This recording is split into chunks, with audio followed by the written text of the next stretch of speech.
In today's episode, I'll be giving my review and reaction to the 2022 film Bullet Train. Bullet Train was released in 2022, is an action comedy with a runtime of 2 hours and 6 minutes. The director is David Leitch. We did not see any of his directing work, but he did have a producing credit on John Wick, which is a pretty interesting, awesome, exciting, wonderful action movie that now has 3 sequels taking place after it. And Bullet Train stars Brad Pitt, Joey King, Aaron Taylor Johnson, Brian Tyree Henry, Andrew Koji, Hiroyuki Sanada, Michael Shannon, Benito A. Martinez Ocasio, and Sandra Bullock. So let's dive right in and get on this bullet train. Do something, man. People are questioning you. Shut up. Shut up. Okay, yep, do that. Sure, guys. Stupid and dumb. Just an idiot. Get your shit together, son. Fuck it. I loved it. Welcome to the DubCast.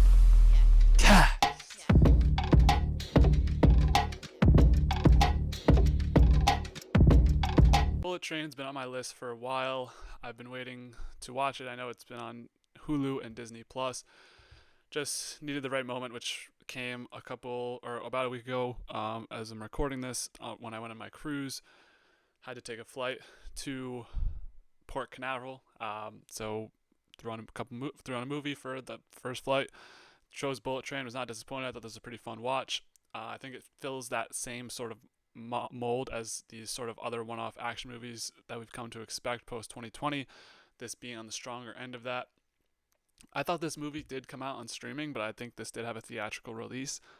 So I'm not sure where I was at this time, but I definitely had no interest in seeing this at theaters. I didn't even know it was out. Granted, I probably wasn't that into movies at that time.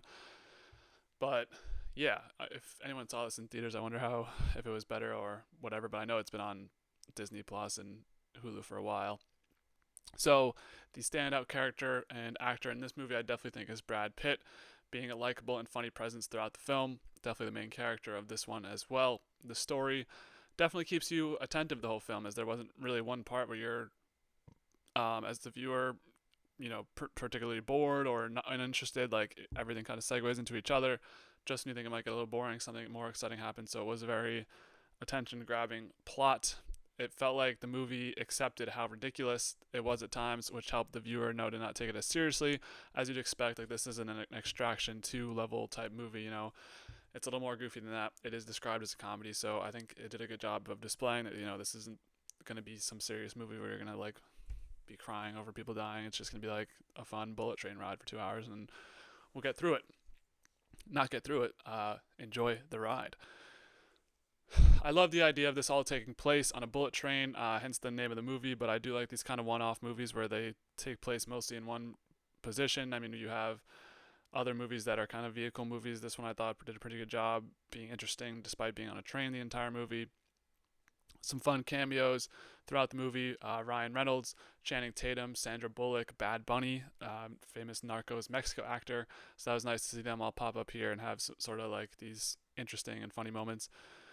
Action throughout the movie I thought was pretty intense, but not one of those movies that's throwing it in your face all the time, like Gray Man or Extraction.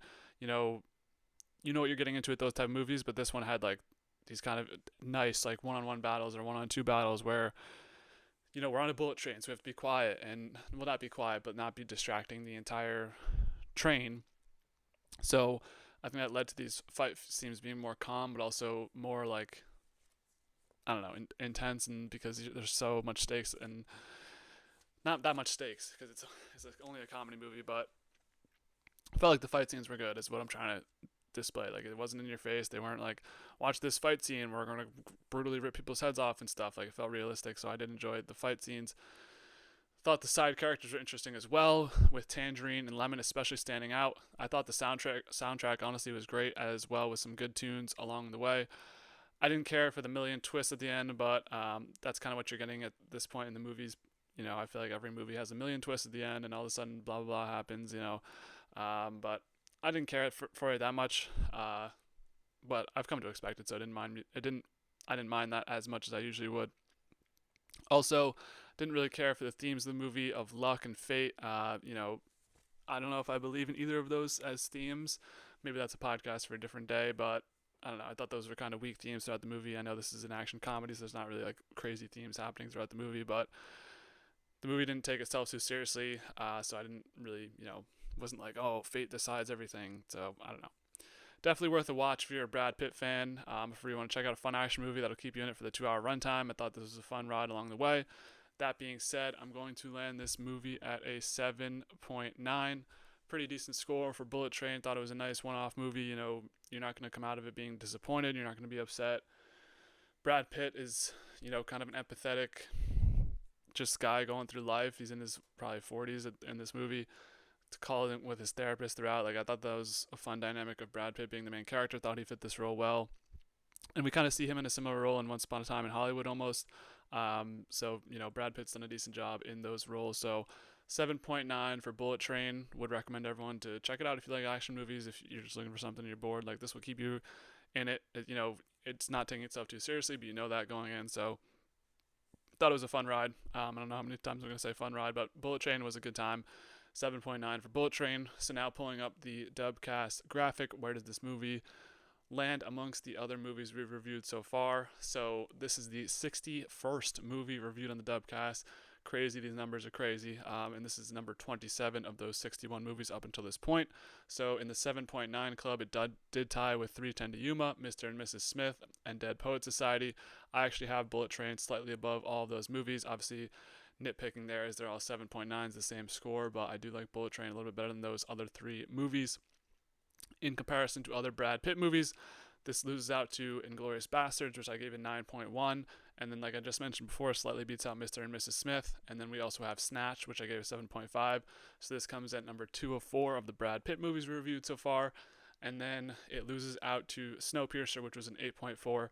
These are the 2 specific train movies, both movies taking place on a train. So that's a nice little comparison there for you. Now we can end off with the DubCast graphic and get into my thoughts and reactions throughout the film. So starting this movie out, I always love to talk about the start of the movie. We are introduced to a character named the Father, and he is watching his kid in the hospital as his father comes in and scolds him about protecting his family. We learn pretty quickly that he was shoved off a roof, which is like, why would somebody shove a kid off a roof? Already not, I don't want to say that was one of the things that leaves you like not that interested or not like going to take this movie seriously, but this first scene, you're like, holy shit, the kid got shoved off the roof and we're getting scolded in like Japanese about family and protecting your family. So I thought maybe it was going to be pretty serious. But no, it's not that serious because we're introduced to our next character, who is Ladybug. He's working a job, and the woman on the phone with him throughout is Maria, played by Sandra Bullock. I didn't really pick up on Sandra Bullock being the person through the phone. I'm not sure if that was her voice. I'll probably get killed in the comments, even though no one ever comments my videos. No, I don't know. I didn't think that was Sandra Bullock. At least I was kind of surprised to hear at the end. I'm not sure if that was her voice. Maybe it was. I'm just missing something. I don't know. And no, it wasn't Sandra Bullock. It was the other woman that I talked about, Mr. and Mrs. Smith, that he married, Angelina Jolie. I don't know who he's married. I know Brad Pitt is like side tangent. I know Brad Pitt has like 10 kids. I don't know what's going on with his life. I don't know. I thought maybe he was married to her at the end. I don't know what's going on. So nonetheless, he's on the phone with the agent, and she's like, you need to take the gun this time. He's like, no, I'm not going to take the gun, which will come back to bite him. Not too bad, though, But if you're going on this type of mission, he thinks it's just a quick snatch and grab. Little does he know, he's going to run into a bunch of assassin-level characters on this train. He's basically a trained agent, I would say. He's not necessarily an assassin because he isn't supposed to assassinate anybody. He's just supposed to grab this suitcase and go. That's supposed to be it. So we're also introduced to our big duo of the movie, Lemon and Tangerine, and they joke back and forth with each other. Apparently they're twin brothers, but they look nothing alike. Obviously, one of them is Aaron Taylor Johnson. The other one is African American. So there's just really no similarity between them, which is, of course, the butt of some jokes throughout the film. And they've had their own run-ins with Ladybug before. So right off the bat, I do like the little cinematic intros to each character where, we kind of hang out with Ladybug for a couple minutes and you get the like action sequence of him and the Ladybug thing. So we kind of can put a name to a face. Not that it's like super hard to figure out anyway, but a bunch of these throughout the movie, including our next introduction. So a the father is on this bullet train with Ladybug, Lemon, and Tangerine, and someone left him a note saying, "I was the one who pushed your son off of the roof." And after it leads up to a somewhat innocent looking woman's seat, she tases him after leaving that note, and this is the prince. She has someone, or she has someone looking at the father's kid in the hospital unless she answers her phone every 10 minutes. And she is here to draw out the White Death and kill the White Death.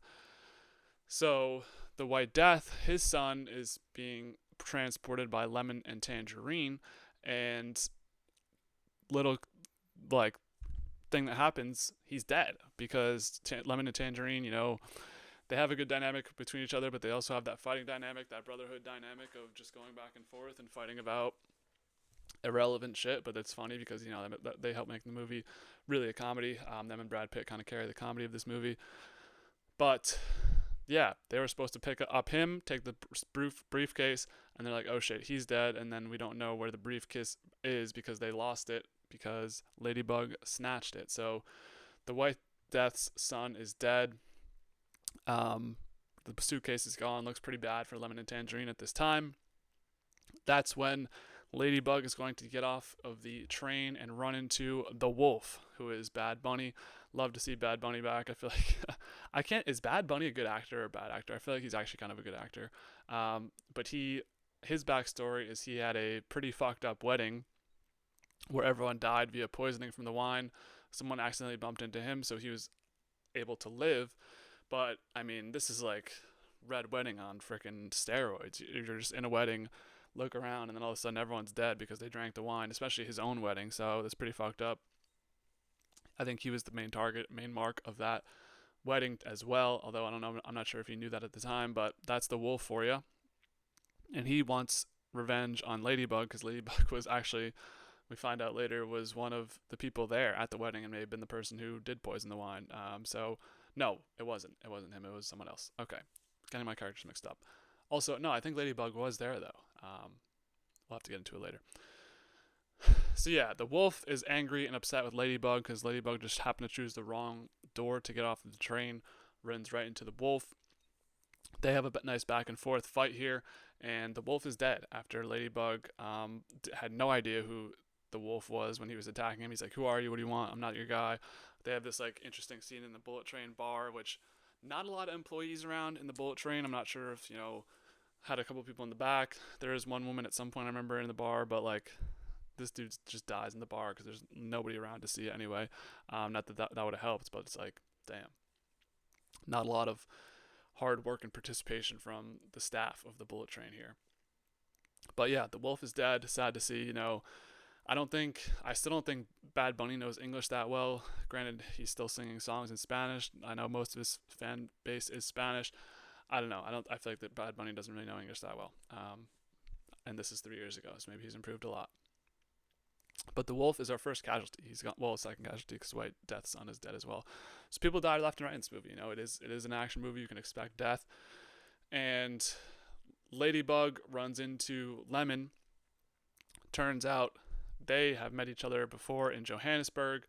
Lemon was shot Ladybug like twice. And Ladybug didn't die because he had a vest on. No, I don't know if he had a vest on. But Ladybug is able to make it out of that interaction in Johannesburg. But they kind of have this back and forth funny dynamic throughout the movie because Ladybug had been shot twice by Lemon. So Ladybug gets the upper hand back on him now, subdues him for a couple minutes here. And then we get the nice Channing Tatum random cameo. He bluffs for Ladybug and tells, I forget what he pays him like $200. Ladybug pays him like $200 to just like fuck up Lemon or fuck up Tangerine. I forget. But that was funny to just see like a random person turn around and it's Channing Tatum. And so Channing Tatum and Brad Pitt collab there. That was funny. So back with the prince, she is in possession of the father, and she's also making her way for the case. She wires both, or she has the case at this point. She wires both the gun she has and the case with a lot of money in it to blow up in a plan to kill the White Death. So she also wants to kill the White, or she has wanted to kill the White Death, but now She plans on using the gun and the case in order to get that plan done. Tangerine and Ladybug team up to fake exit of the train. So they're on this bullet train. They're supposed to get off at this stop, but White Death's like, we don't trust that you're gonna actually come through with the case and with the my son. So Tangerine is enlisting the help of Ladybug to fake it outside of one of the stops in order for the White Death's men to see them, see the case, have no quarrels with what's going on, and then Ladybug makes the classic mistake of accidentally hitting the case open, and then a bunch of clothes come out, so they know they're capping. They get right back on the bus, or right back on the train, sorry. And then, this is where shit really hits the fan, where stuff just keeps happening back and forth. So the White Death, I'm not sure if I wrote down his origin story, but he was part of this, like, sort of samurai crew, grew up in the ranks, and then eventually just one day took it over with his men. Now is like this big evil crime boss. And yeah, now he's on the case wanting to get back at Lemon and Tangerine for fucking around after he hired them to get his son to safety and get the case to safety. So Lemon, Lemon's still kicking around. He gets the prince because she said briefcase, not suitcase. How would you know it's a briefcase, not a suitcase? And then he shoots the father, and then so backtrack. There's the funniest character intro of the whole movie is a water bottle where Ladybug had a sleeping agent and he poured it into the water bottle, and that water bottle rolled around a little bit, and then for some reason Lemon just picked up this random water bottle, which was one of my bigger questions in the movie. But we see him take sips of it. We don't know how long the sleeping agent takes to kick in, and right after he accidentally shoots the father, as he's falling over, he passes out due to the sleeping agent, and then Prince shoots him. So Lemon is down seemingly for the count. He's just been shot. The father's been shot. A lot of people getting shot on this bullet train. And that's when we're introduced to even another character to this film, the Hornet. So she was the one who's been in this mascot costume throughout the film. It's this Japanese bus. I don't know Japanese culture where they have this kind of like stuffed animal mascot figure and a bunch of kids running around. It's clearly some like sort of kid show where they're all interested in this little mascot running around. And the mascot's like coincidentally run into a couple of our characters throughout. Turns out it was the Hornet in that costume this whole time. And she actually had poisoned the White Death's son when no one was looking. So I mentioned earlier he kind of died mysteriously. It was the Hornet. So the Hornet has some of her own motives as well. So she was the reason behind the White Death's son, and she now tries to poison Ladybug, but he stabs her, and then he steals the antidote to the poison for himself. There's only enough for him. So both of them, she stabs him with the poison. He grabs it, stabs her as well. So both of them are infected with this poison. He grabs the antidote. Sorry, I got it. And then so just like that, we're introduced to the Hornet, and just like that, she's dead. So R.I.P. Hornet, R.I.P. Wolf, R.I.P. White Death's son, R.I.P. We got a lot of R.I.P.s going on here. Not really anyone we care about that much though. So moving on, Tangerine figures out that the prince is bad news, but the prince is able to frame him for being the one that's the bad news in this scenario, and Ladybug shoots Tangerine. So down goes Tangerine. I thought for sure Tangerine and Lemon might make it out of this, even though Lemon just got shot, so it seems like both of them are dead. But I wanted to see them together, but unfortunately Tangerine is going to join the dead crew on the ship. The father, his dad, takes out the leverage in the hospital by the prince. So the prince, remember, had that person watching over the father's kid in the hospital. So the father's father is like, fuck out of here with your leverage. We got our boy. I'm watching over him. And he joins this bullet train. Crazy last minute addition to this. And then the Ladybug is dealing with this snake, which is another layer to this whole thing, as there's this poisonous snake rolling around the movie. But Ladybug is able to handle the snake for now. And we're introduced to the Elder. This is the father's father. He was in the crime family prior to the White Death taking over. I mentioned about the White Death taking over in a violent sort of coup to speak of. So the Elder was there, witnessed it all go down, kind of went into hiding for a couple years, but now he wants his revenge on the White Death as well. So you've got a couple angles, a couple people trying to go for the White Death, a couple people dead, a couple people just trying to get off this damn bullet train.